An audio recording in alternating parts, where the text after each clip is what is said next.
dijo, a nosotros como grupo nos tocó el movimiento armado Kitty Lane. Y bueno, la formación del grupo, esto fue fundado desde 1984 a 1991 y fue fundado como una guerrilla indígena que operaba en el sur, eh, del de- que operaba en el suroriente, suroccidente colombiano. Esto también se ubicaba en el departamento del Cauca. Inicialmente fue fundado como un movimiento que buscaba extender territorios y a través de sus ocupaciones, es decir, que a través de toma de territorio también buscaban como defender a las zonas indígenas que se veían afectadas.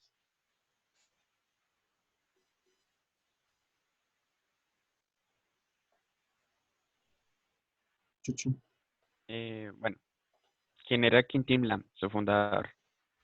Nació en el Cauca el 26 de octubre de 1888, Popayán exactamente. Fue motivado por los estragos de la guerra de 1885, que fue la Guerra de los Mil Días, y la lucha indígena rebelde victoriana de Lorenzo en Panamá. Comenzó un movimiento indigenista. Inicialmente fundado como un movimiento que buscaba defender los territorios indígenas a través de las ocupaciones y defender a las comunidades indígenas. En 1910 fue elegido representante y defensor de los cabildos indígenas del Cauca. Eh, También es importante aclarar, el 23 de agosto de 1921 fue liberado y se integró al movimiento del pueblo Pijao en el Tolima.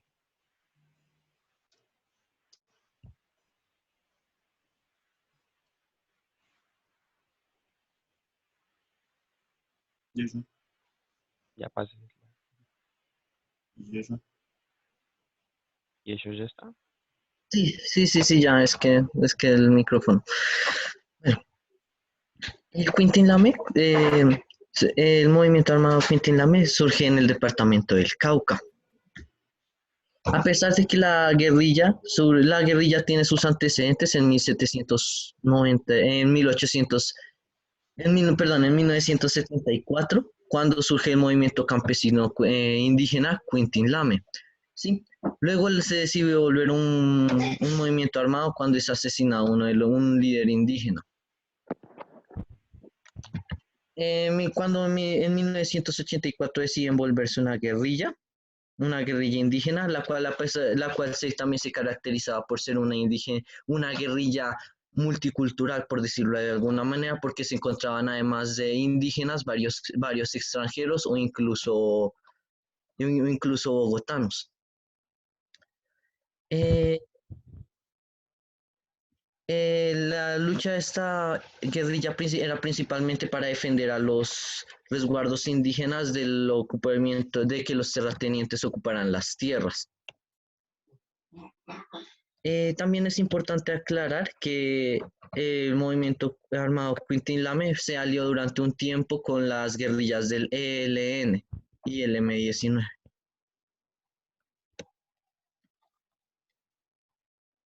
¿Ya?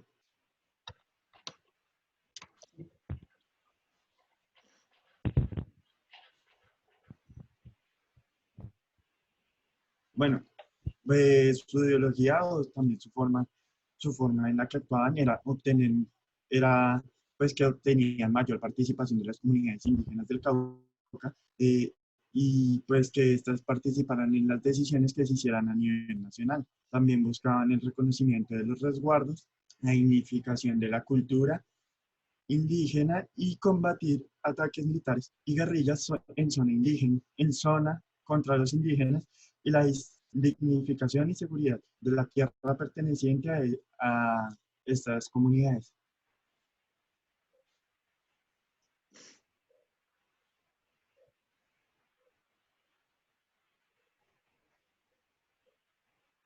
Bueno, ellos actuaban con el propósito de consolidar la participación de los indígenas a través de consejos, asambleas, el mismo Congreso de la República, como también de los abusos que defendió el mismo Quintín Lam. No pagó del terraje y rechazo de la servidumbre. Se negaban a pagar, por decirlo así, unos impuestos a un gobierno que él mismo los atacó y les quitó sus tierras que por años y años habían tenido ellos, los indígenas. También actuaban con el propósito de afirmar los cabildos como centros de autoridad autónoma de los indígenas, tener su propio sistema gubernamental y no estar regidos por solamente la ley colombiana. También actuaban con el propósito de buscar la defensa de la jurisdicción en los resguardos indígenas del Cauca. O sea, tener su propio defensa, que no interviniera el gobierno y no les siguiera quitando las cosas. Eso era lo que ellos buscaban.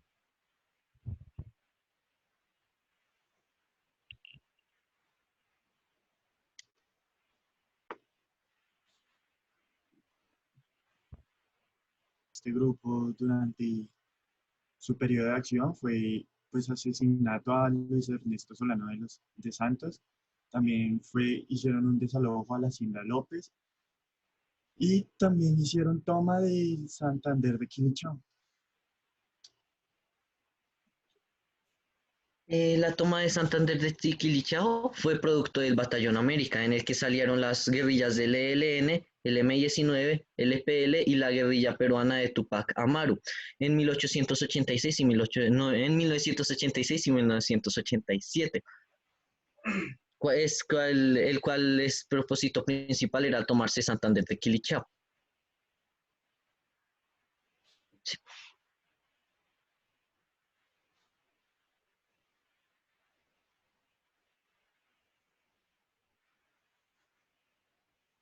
Bueno, uno de esos acuerdos de desmovilización es, bueno, uno de los acuerdos que ellos exigían, así como parte de su desmovilización, era la extinción penal por los delitos cometidos por el movimiento armado quitilneño, teniendo una manera como de resguardo.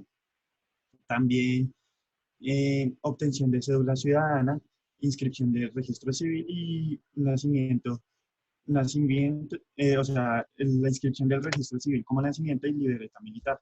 También exigían una salud integral y también exigían que les brindaran seguridad a los participantes de este movimiento y ya sean escolta del DAS o de la SIGIN, estableciendo periódicamente una comisión de dinero a estos integrantes. También hicieron como que les dieran soportes a los programas de la integración por parte de la Fundación Sol y Tierra que tiene este movimiento armado.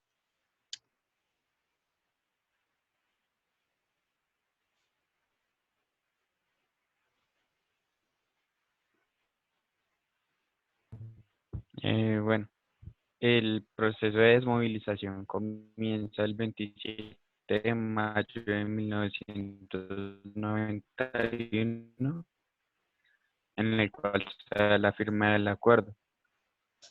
En el campamento del pueblo, municipio Caldono, en el Cauca. La siguiente etapa sería el 31 de mayo de 1991, que se da el despojo del arma en el campamento Pueblo Nuevo, municipio Caldono, Cauca. Etapa ya sería con 157 hombres de 50 armas en total.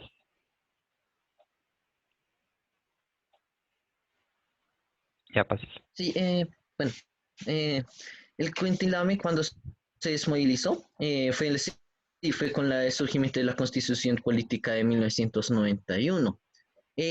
También por medio de esta lucha armada también se logró que se lograra el reconocimiento de diferentes comunidades indígenas y otras etnias dentro de la Constitución. Y como resultado de los acuerdos de esta, se surge la Alianza Social Indígena, la cual se creó para que los indígenas tuvieran una participación política en los temas más importantes del país, que es una organización que sigue vigente hasta el día de hoy.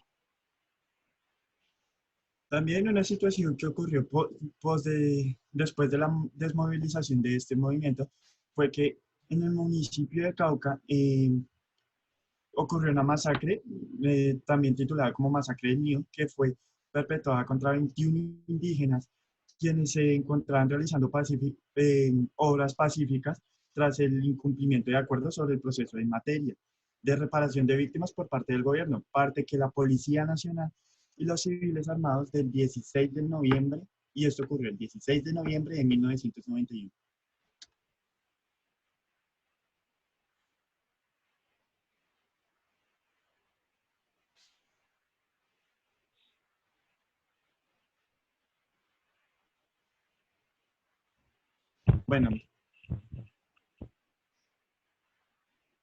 Bueno, cabe destacar que pues después de la desmovilización, este movimiento, pues la mayoría de los integrantes no contaban con una tierra en donde pudieran vivir. También cabe destacar que tiempo después, el movimiento armado Quitilney tuvo participación en el movimiento de la Asamblea Constituyente y logró obtener reconocimiento de las jurisdicciones especiales en temas de salud, educación y justicia propia. Ya que si bien estos contaban como con un vocero sin voto, estos hicieron parte de la Asamblea Constituyente de 1991. Que fue por medio de esta asamblea constituyente por la que la guerrilla del movimiento armado Cuintilame se desmovilizó.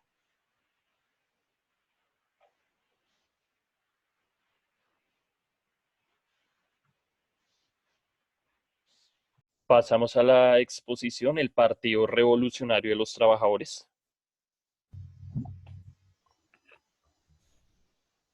Entonces, el Partido Revolucionario de los Trabajadores de Colombia él inició en 1982, cuando se realizó una lucha en el Sucre. Contra las luchas armadas gubernamentales en 1982 que se realizó en Sucre, aparte de la lucha. Ahí fue donde empezó su lucha, y se caracterizaba por ser una guerrilla de masas abiertas, o sea, con varias corrientes. Entonces,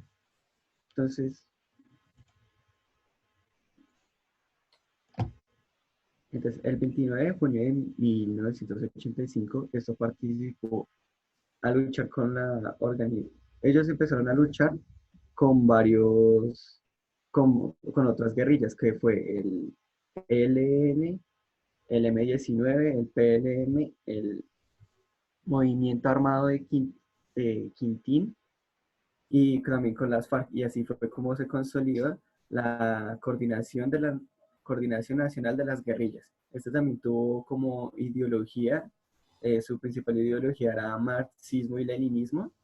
Ellos, como ya lo había dicho, fueron aliados del ELN, Partido Liberal, el Partido Libre MIR, Movimiento Revolucionario Socialista, el M-19.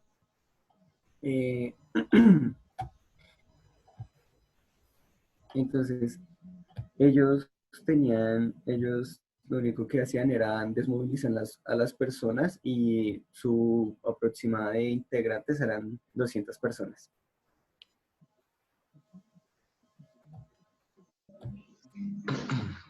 Bueno, como historia tenemos que se asentaron en los departamentos de Sucre, Nariño y Cauca, y Valle del Cauca, por supuesto, a mediados de los años de 1983 y 1984. El propósito de su campaña y lo que ellos realmente querían hacer era promover los derechos de la igualdad, o sea, de la clase obrera y trabajadora de nuestro país. Luchando por esos derechos en las zonas rurales y agroindustriales.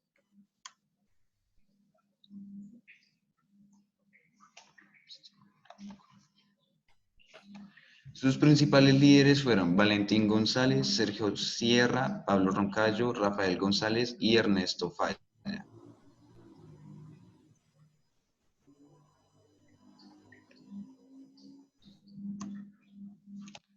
Los acontecimientos más importantes de esta guerrilla es que ellos, para cumplir su objetivo, tomaron dos dos estrategias.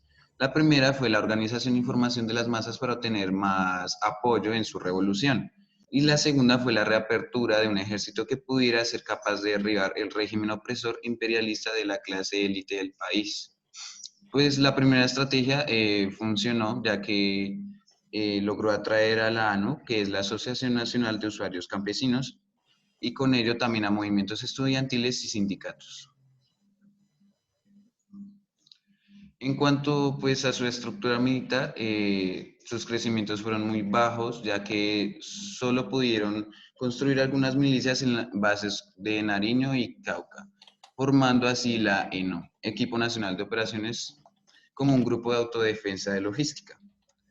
Después de todo eso, el PRT perdió sus ideales lentamente, ya que se volvieron más pragmáticos, porque gracias a sus relaciones cercanas con el M-19 se convirtió en un miembro de la Trilateral Coordinadora Nacional de Guerrillas.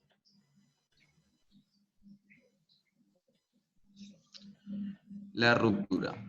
Bueno, el cambio de sociología se formó como ahora algo que construiría una dictadura después del gobierno que supuestamente derribarían.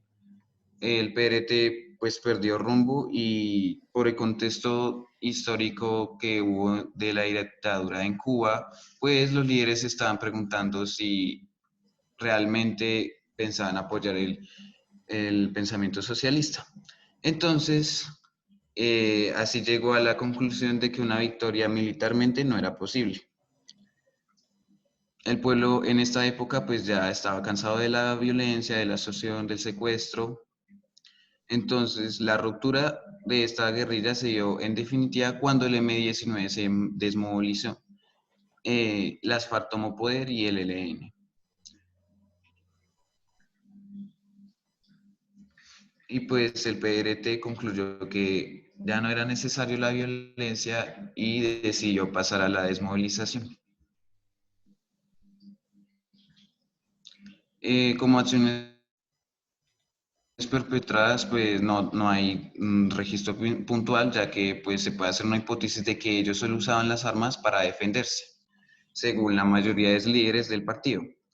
Pero esto no asegura que algunos actos ilegales fueron hechos por algunos integrantes del PRT.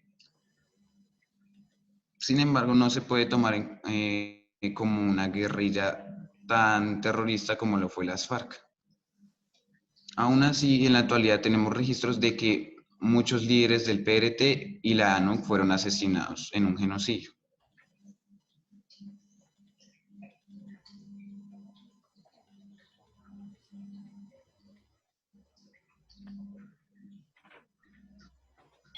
Bueno, a finales del año de 1990, el actual gobierno del presidente Vigilio Barcos se prestó dispuesto a celebrar conversaciones con el PRT. El 25 de enero, en uno de los corregimientos que se llama Don Gabriel, se firmó el acuerdo de paz. Cuando se firmó el acuerdo de paz, ellos lo que hicieron fue disparar todas sus armas la última vez, quemaron sus uniformes y luego destruyeron sus municiones. Al siguiente día fueron y tiraron sus armas al mar de Cartagena. Las garantías y cosas que se establecieron en el Tratado de Paz fue que, primero, que obtendrían la representación en la Asamblea Nacional Constituyente, que se convertirían en un partido político, que el gobierno financiaría como una reconciliación entre el pueblo y entre el pueblo de las regiones afectadas y el grupo guerrillero.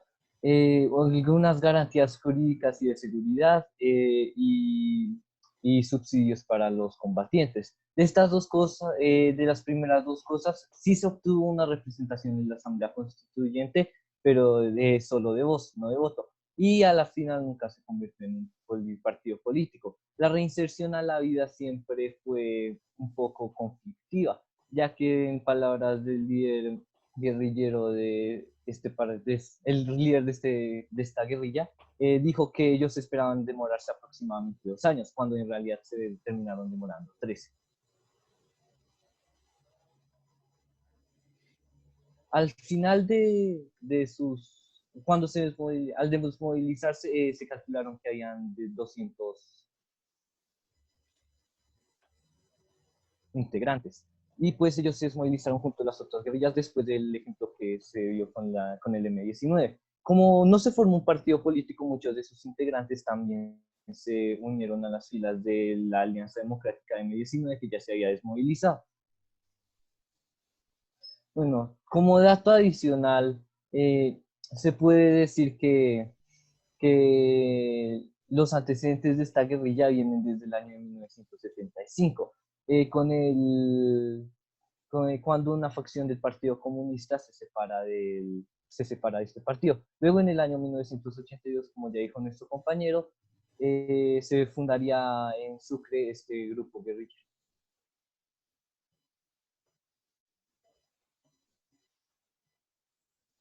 Ya, Listo, Dani, yo sé. Exposición del ELN, listo. lo primero es la historia y surgimiento. Bueno, esta fue inspirada por la Revolución Cubana. Nace bajo la tutela de Camilo Torres en 1964. Surge después de que los hermanos Castro se tomaron el poder en Cuba. Al comienzo era un grupo pequeño, pero después empezó como a crecer. Al inicio estaba ubicado en las zonas de la frontera agrícola. Bueno, sus sacerdotes fueron Camilo Torres, el cual vivió de 1929 a 1966. También está Manuel Pérez, de 1943 a 1998. Bueno, ellos, así como una breve introducción a la ideología, ellos eran creyentes de la teología de la liberación y estaban inspirados siempre por una corriente de la Iglesia Católica. En Latinoamérica ellos empezaron con el propósito de acercarse a los pobres, pero pues claramente esto fue cambiando después. Bueno, eran miembros radicales del Partido Liberal Colombiano. Esos fueron inspirados por la figura de Ernesto Che Guevara, conformando desde sus inicios un grupo guerrillero. Y bueno, pues ahí no puse la diapositiva, pero algunos de los principales líderes fueron primero Pablo Beltrán, que se unió en la década de los 80, siendo de parte urbana. También está Chamorro Acosta, ese se unió a los 20 años, y pues este fue un influyente mediante las armas. Y Pablito, este fue un jefe militar, el cual se encargaba de tener conversaciones con el gobierno.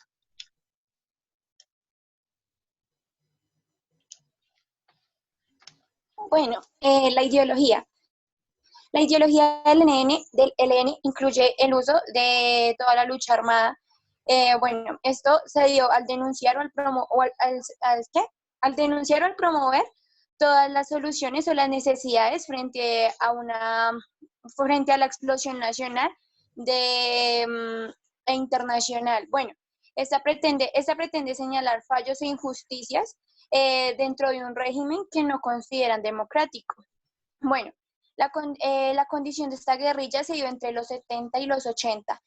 Esta se marca dentro del crecimiento de la teología de la liberación, donde sus integrantes se consideraban como sus precursores, y dentro de uno de ellos estaba Camilo Torres Restrepo, que era sacerdote, sociólogo y pionero en la interpretación marxista cristiana.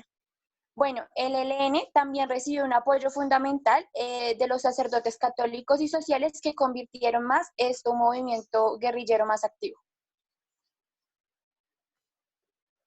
Listo, Dani.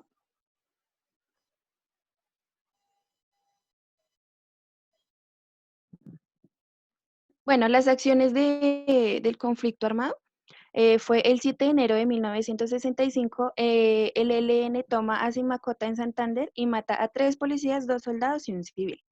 El 27 de enero de 1967, participantes del ELN roban el puesto de policía de Bijagual en Santander y matan a 4 policías.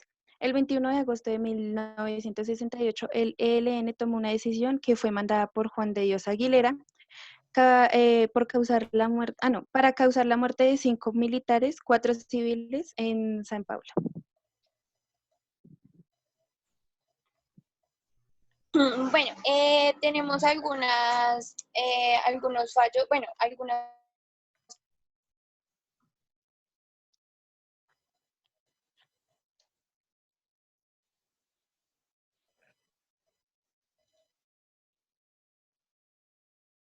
las acciones del conflicto armado fue que el 18 de agosto de 1994, miembros matan a 8 militares, 11 civiles y este hace que se incinere el bus. El 5 de diciembre de 2008, pues emboscan una patrulla, unos uniformados son dados bajos de alta. El 19 de febrero, en 2017, explota una bomba en la Plaza de los Toros, causando muerte de un patrullero, dejando 40 heridos. Estas fueron por parte, o sea, estas acciones fueron como por parte de los ataques contra, los ataques contra la fuerza pública. Pues sin incluir lo que fueron secuestros, ataques contra la infraestructura, minas antipersona y narcotráfico, junto a la minería ilegal.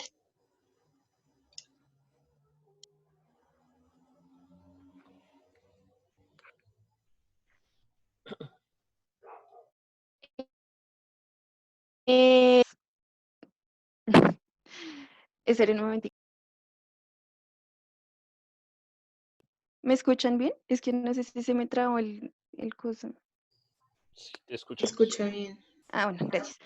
Negociaciones del posconflicto. Primeramente se han hecho muchos diálogos con el ELN, han intentado llegar a treguas, han llegado a treguas, pero nunca han llegado a un acuerdo como tal. El presidente junto a otros partidos políticos quieren llegar a acuerdos con el ELN, o sea, mejor dicho, quieren llegar a la paz, pero pues ellos como que no, y ahí también hay como algo raro de los presidentes que tampoco como que quieren. Desde su nacimiento en 1965, el ELN se resistió a dialogar con los gobiernos para deponer las armas. Negociar con el ELN fue muchísimo más fácil que que llegar a un acuerdo de paz con las FARC. Se evidenció las dificultades que el gobierno tuvo para llegar a negociaciones con ellos antes de que Juan Manuel Santos llegara a la presidencia. Con los últimos 7 presidentes de Colombia, empezando con Belisario Betancur, el ELN ha intentado llegar a acuerdos de paz. Han intentado varias veces cerrar el conflicto armado en Colombia. El ELN dijo que se tenía que poner un alto al fuego, por decirlo así, por lo que se está viviendo ahorita, que es el COVID-19, que se detuvo por un tiempo para que no hubieran afectados en esta pandemia. El 17 de enero del 2019, cuando ocurrió el atentado de la Escuela de Policía General Santander, los diálogos de paz de la guerrilla, con la guerrilla se han visto inseguras. Las negociaciones con Cuba se quedaron en nada, o sea, mejor dicho, los acuerdos de paz con el ELN están en el limbo. Listo, profe. Y algo que dijo que no se puede decir de lo de Sofía, que fue una de las acciones y que era importante, fue que el 12 de junio de 1987, miembros del ELN atacan a Serranía del Peira, de una patrulla